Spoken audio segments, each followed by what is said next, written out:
지금 보고 계신 사진은 찾는 사람이 없어 분위기가 썰렁한 둔촌주공의 모델하우스입니다. 계약률이 90%에 달하고 입장 시작 시각에 맞추어 대기하다가 줄 서서 들어간다는 말과는 다르게 실제 계약 현장에는 사람들이 몇 명 있지도 않아 보입니다. 둔촌주공 아파트 중에서 가장 인기가 많은 타입인 59제곱미터 A타입은 전체 936가구 중에 3분의 1인 280가구가 남았다고 합니다. 인기 면적, 인기 타입이지만 무려 전체 중 30%나 물량이 남아있는 것입니다. 우리나라에서 전 국민의 관심을 받는 둔촌주공도 이런 수준인데 요즘 같은 시기 아파트 분양한다고 무턱대고 여기저기 청약 넣었다가는 큰 손해를 볼 가능성이 높습니다. 꼭 아파트를 마련해야 한다면 차라리 할인 분양을 하는 아파트를 사는 것이 낫습니다. 그래서 이번 영상에서는 총 3가지를 알아볼 예정입니다. 먼저 첫 번째, 부동산 분위기가 얼마나 안 좋으면 할인 분양까지 하는지, 그리고 두 번째, 할인 분양을 하는 아파트가 어디인지, 마지막으로 세 번째, 기존 분양가 대비 얼마나 할인 분양을 하는지 알아볼 예정입니다.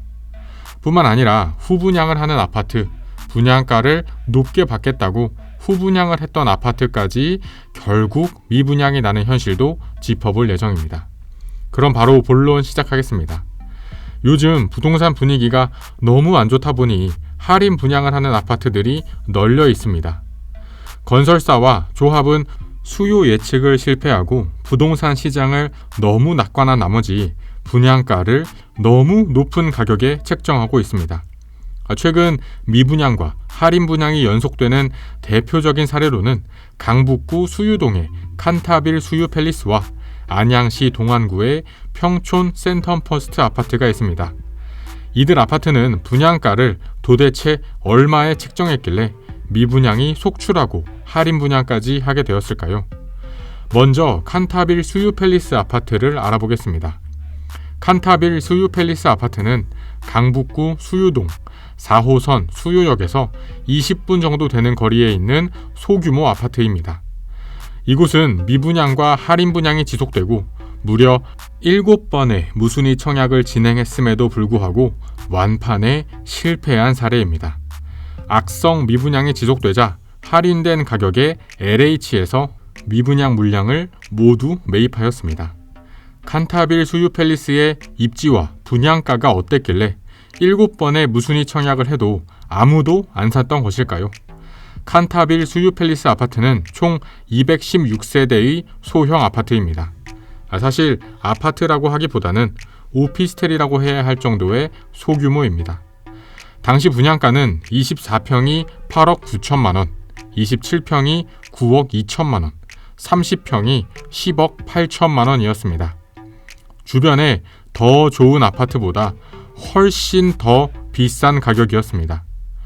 우이신설선 가오리역 역세권에 1,400세대 되는 대단지 수유 벽산 아파트와 700세대 되는 중규모 단지 수유 레미안 아파트 31평이 7억에서 8억 원대였습니다. 더 좋은 입지에 더 대규모 아파트 단지 가격이 오히려 쌌습니다. 칸타빌 수유팰리스 아파트의 미분양은 사실 처음부터 정해진 미래였다고 볼 수 있습니다. 사실 미분양이 나는 이유는 매우 간단합니다. 미분양이 나는 단 한 가지 이유는 바로 주변 시세 대비 비싸기 때문입니다. 주변 시세보다 저렴하다면 알아서 사람들이 몰려들어서 분양이 완판되고 주변 시세보다 비싸다면 사람들이 찾지를 않아서 미분양이 됩니다. 주변 시세보다 무리하게 비싼 가격에 분양해서 미분양이 나는 사례는 많습니다. 그중 또 알아볼 한 곳은 안양시 동안구의 평촌 센텀퍼스트 아파트입니다. 평촌 센텀퍼스트 아파트는 총 2,850세대 아파트이며 그중 1,150세대가 일반 분양으로 나왔습니다. 그런데 1,150세대가 공급되었는데 단 350건만 접수되었습니다. 이곳은 처음부터 무리한 분양가로 말이 많았던 아파트이며 심지어 안양교도소 바로 앞에 있는 아파트입니다. 이렇다 할 역세권도 아니며 입지도 애매했지만 분양가가 너무 비싸서 미분양이 나는 것은 뻔한 결과였습니다. 당시 분양가는 25평이 8억대, 33평은 10억대였습니다. 그런데 평촌 중심부에 더 가까운 신축 아파트인 평촌 더샵 아이파크 아파트 24평이 6억 8억대의 매물이 있고 34평은 9억대의 매물이 쌓여 있습니다. 바로 옆 평촌 어바인 퍼스트 아파트 25평은 6억대의 매물이 쌓여 있고 34평은 8억대에도 매물이 있습니다. 바로 옆에 더 좋은 입지에 똑같은 신축 아파트가 1억에서 2억 저렴하게 매물이 쌓여 있으니 당연히 미분양이 발생할 수밖에 없습니다. 결국 평촌 센터퍼스트 아파트도 고분양가 논란과 악성 미분양으로 인해서 분양가를 10% 낮추어 할인 분양을 하기 시작했습니다. 앞서 말씀드렸던 것과 똑같이 주변 시세 대비 너무 무리한 가격의 분양가를 책정해서 연속되는 미분양이 나게 되는 것입니다. 심지어 비싸게 팔려다가 결과가 좋지 못한 후분양 사업도 많습니다. 아파트 선분양은 공사를 시작하기 전에 분양을 먼저 하는 것이고, 아파트 후분양은 공사를 절반 이상 아파트를 모두 지어두고 분양을 하는 것을 말합니다. 아파트 후분양은 분양가를 자율적으로 정할 수 있어서 부동산 상승기에 분양가를 높게 책정하고자 했던 조합과 건설사들이 많이 선택한 방법이었습니다. 대표적인 사례로는 서울 마포구의 마포 더 클래시 아파트가 있습니다. 2호선 이대역과 아현역 사이에 있는 마포 더 클래시 아파트는 분양가를 높게 받기 위해서 후분양을 진행했지만 공급 물량 중에 절반 이상이 미분양으로 쏟아졌습니다. 얼마나 분양가가 비쌌길래 절반이나 미분양이 쏟아졌을까요? 마포 더 클래시 아파트는 후분양 당시 분양가가 25평 10억 5천만 원, 33평 14억 원 수준이었습니다. 마찬가지로 최근 부동산 분위기를 감안할 때 분양가가 너무 비싸서 미분양이 나게 된 것입니다.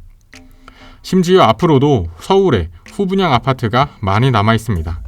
서초구 반포동의 641세대 레미안 원 펜타스 아파트, 동작구 상도동의 771세대 상도 푸르지오 클라베뉴 아파트, 영등포구 여의도동의 454세대 브라이튼 여의도 아파트까지 있습니다.